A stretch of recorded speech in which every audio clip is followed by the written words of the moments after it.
Okay, green tayo today. Kasi birth month na ni Ja. Charot.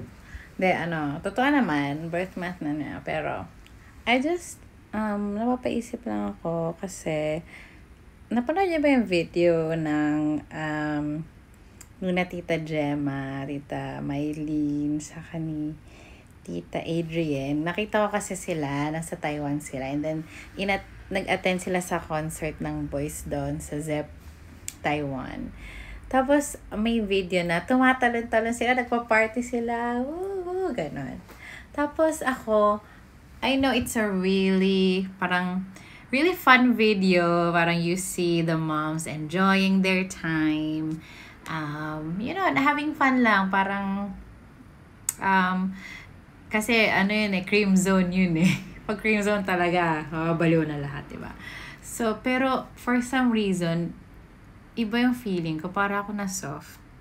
Kasi kung alam niyo yung story ni Tita Gemma, si Ja kasi, in-interview sila ni Vice Ganda once. Nakalimutan ko anong video yun. Basta yung may suspect. Dating mukhang suspect. Alam niyo ba yun? Basta yun, hanapin nila lang. Basta interview sila ni Vice. And then, parang, Justin never cries. Like, I've never seen him cry. Siguro I have sa mga fan cams, pero isang beses pa lang ata or super rare niya talagang umiyak kasi alam mo na, hindi siya ganun hindi mababuluhan niya ganun talaga. But that doesn't mean that he's not emotional. Hindi lang talaga siya mabilis move into tears like me. So anyway, he told a story about what happened to his mom. So he was struggling with that.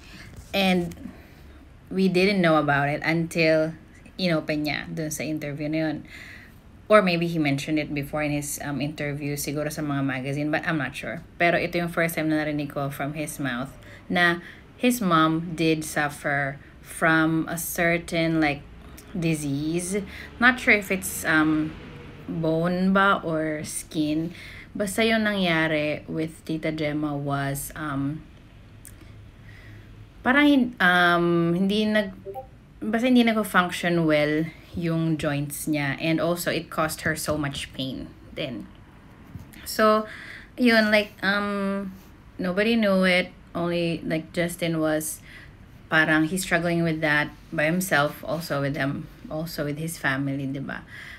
So, nakakatuwa lang na makita talaga si Tita Gemma na tumatalon-talon, nagsasasayaw, and the fact that she could travel with her family, with all of her family members, yung husband niya, siblings and everyone, kasama niya. And traveling is hard. Sobra. Kasi maraming lakad dyan.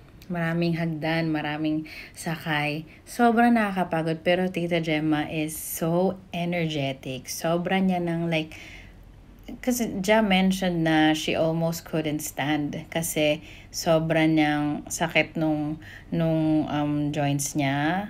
Hindi ko talaga sure. Sorry, hindi ko maalala exactly. Pero she was suffering from that.